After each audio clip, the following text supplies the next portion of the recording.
میں آیا ہوں تو پورا میرے اوپر ہی میرا خیال ہے چسپا کیا انہوں نے.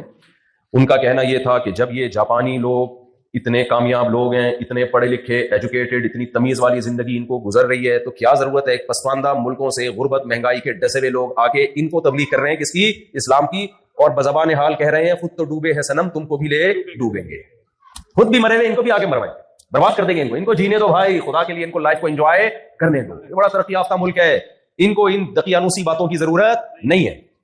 اس سلسلے میں حاضر ہوں آپ کے پاس. سمجھ میں آ رہی ہے بات؟ وہ ایک آدمی کی شادی ہوئی نا, بیوی کے پاس گیا, دلہن سے بات سمجھ میں نہیں آ رہی, یہ لطیفہ بہت پرانا ہو چکا ہے, لوگ سن کے بیدار ہو گئے, لیکن مجھے مزہ ہوتا تھا اس لطیفے کو, بہت پرانا ہو گیا, لوگ سن کے بیدار ہو گئے. دلہن سے بات شروع کیسے کروں سمجھ میں نہیں آ رہا تھا. بعض لوگ بڑے تہذیب یافتہ ہوتے ہیں, انہوں نے کہا دلہن سے بات چیت کا آغاز کیسے کروں نا, تو دلہن سے کہا کہ میری کل آپ سے شادی ہوئی تھی, اس سلسلے میں حاضر ہوا. تو میں جو جس سلسلے میں جاپان حاضر ہوا ہوں نا, وہ سلسلہ یہ ہے کہ لوگ یہ کہتے ہیں کہ جاپان جب اتنا ترقی یافتہ ہے تو ان کو دین اور مذہب کی, اللہ رسول کی کیا ضرورت ہے, مولوی آ کے ان کو اللہ رسول کیوں سکھا رہے ہیں, بلکہ تم ان سے سیکھو کہ کامیابی کیا ہوتی ہے, ان سے سیکھو. تو اس سلسلے میں حاضر ہوں آپ کے پاس, اور آج اسی سلسلے میں آپ کے سامنے چند باتیں پیش کروں.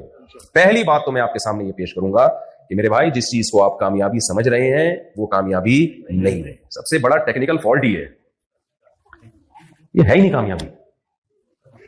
یہ سفر کو تھوڑا سا یوں سمجھے کہ اچھا بنا دیا, خوشگوار سفر ہے, جاپان کا سفر خوشگوار ہے. پاکستان میں جو ہم زندگی ایک مسافر خانہ ہے, ایک سفر ہے, وہ ذرا ٹینشن میں ہم سفر کرتے ہیں, ہر وقت منزل پہ پہنچنے کا خطرہ ہوتا ہے کہ جلدی پہنچ جائیں گے ہم, ٹھیک ہے, یہ خطرہ میں ہر وقت وہاں ہوتا ہے.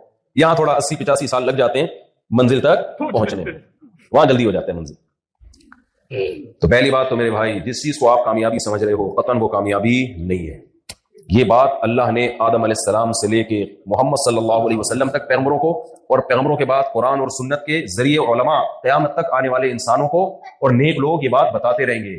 دیکھو کامیابی کی ڈیفینیشن کیا ہے, کامیاب اسے کہتے ہیں جو منزل تک پہنچ جائے, جو منزل تک نہ پہنچ سکے وہ کامیاب نہیں. آپ کو جاپان بھیجا گیا پیسہ کمانے کے لیے, یہاں آپ کی منزل ہے پیسہ کمانا.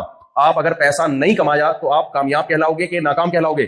ناکام کہلاؤ گے. لیکن آپ اپنی ویڈیو بنا کے بھیج رہے ہو کہ میں چپلی کباب کھا رہا ہوں جاپان میں کامیاب ہوں, میں یہاں گرل فرینڈ کو لے کے گھوم رہا ہوں, میں کامیاب ہوں, میں یہاں پی رہا ہوں, میں کیا ہوں کامیاب, میں لائف کو انجوائے کر رہا ہوں, میں کیا ہوں کامیاب. ابا پوچھیں گے بیٹا جس کام کے لیے تجھے بھیجا تھا, پڑھائی کے لیے بھیجا تھا, پیسہ کمانے کے لیے بھیجا تھا, وہ کما رہا ہے یا میرا ہی دیوا پیسہ اڑا رہا ہے شراب کباب میں؟ آپ کہیں گے ابا کیا باتیں کر رہے ہو, کامیابی اسے کہتے ہیں لائف میں خوشیاں ہوں. دیکھو خوشیاں ہیں نا, آپ وہاں چپلی کباب کھا سکتے ہو, کھاؤ گے تو ہزم کر سکتے ہو. میں یہاں چپلی کباب کھاتا ہوں اور یہاں ہزم, کیونکہ جاپان میں چپلی کباب کے ہوٹل کھل گئے ہیں. میں نے 20 سال پہلے یہ پیشگوئی کی تھی اپنے بیان میں کہ ہمارا ماشاءاللہ کے پی کے اور کوئٹہ سے پشتو اسپیکنگ بہت آ رہے ہیں جاپان, اور ان کی نسل بھی بہت بڑھ رہی ہے, تو جاپان میں چپلی کباب کے ہوٹل کھلیں گے, آج کھل گئے. تو میں نے تو وہاں جا کے ولاگ بنا رہا, مجھے ٹائم ہی نہیں مل رہا کہ دیکھو یہ چپلی کباب, میں نے 20 سال پہلے بیان میں پیشگوئی کی تھی, کیونکہ گروتھ ریشو جس قوم کا بڑھتا ہے نا کلچر اسی کا آتا ہے. تو نسوار کی بھی پیشگوئی کی تھی اور چپلی کباب کی, دونوں چیزیں ہو گئی الحمدللہ. خیر, تو اب آپ کیا کر رہے ہو یہاں جو ہے نا, آپ دکھا رہے ہو چپلی کباب کھا رہا ہوں, لائف کو انجوائے کر رہا ہوں. بے وقوف لوگ سمجھیں گے آپ کامیاب ہو. جو احمق اور بے وقوف اور ظاہر پرست لوگ ہوں گے نا, جو کسی چیز کی ڈیپتھ میں گہرائی میں گھسنے کا ان کو شوق ہی نہیں ہے, وہ کہیں گے یار کیا انجوائے کر رہا ہے. جیسے ٹک ٹاک پہ جب میاں بیوی کو لوگ دیکھتے ہیں نا, لوگ اپنی بیوی کو گھمانے کے لیے لے کے جا رہے ہیں اور تصویریں کھینچ رہے ہیں, تو جو میاں بیوی گھروں میں لڑتے ہیں وہ کہتے ہیں کہ یار دیکھو کتنی پیاری زندگی ان کی, کیسی ہنسی خوشی زندگی. او بھائی یہ گھر میں بھی ایسے رہتے ہیں تو پھر ٹھیک ہے, ٹک ٹاک میں کیمرے کے سامنے سارے ہنسی خوشی رہتے ہیں, کون لڑا, وہ لڑ تھوڑی رہیں گے کیمرے کے سامنے آ کے.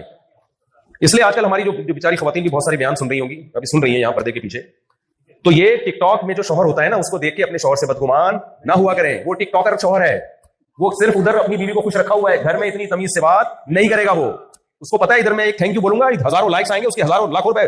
بیوی کے سامنے مسکرانے کے اگر 1 لاکھ روپے کسی کو مل رہے ہیں تو میں تو سمجھتا ہوں نہیں 32 لگوا لے آدمی, 24 گھنٹے مسکراتا رہے.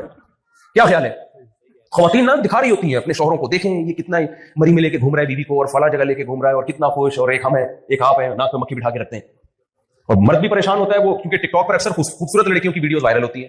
آدمی کہتا ہے یہ دیکھو کیسی کیسی ہورے لے کے گھوم رہے ہیں, اور ابا نے میرے لیے کیا بہو لے کر آئے, اپنے لیے کیا بہو لے کر آئے. بھائی حقیقت کی دنیا کچھ اور ہوتی ہے, میڈیا کی دنیا کچھ اور ہوتی ہے.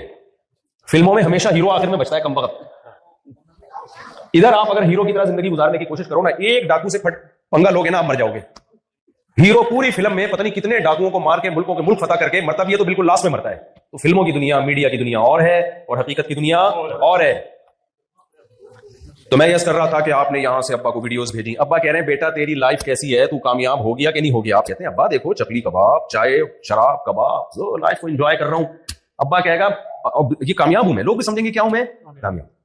لیکن عقل مند کہے گا بھائی تو باپ کے پیسے پہ اتنا کما رہا ہے, اتنا کھا رہا ہے,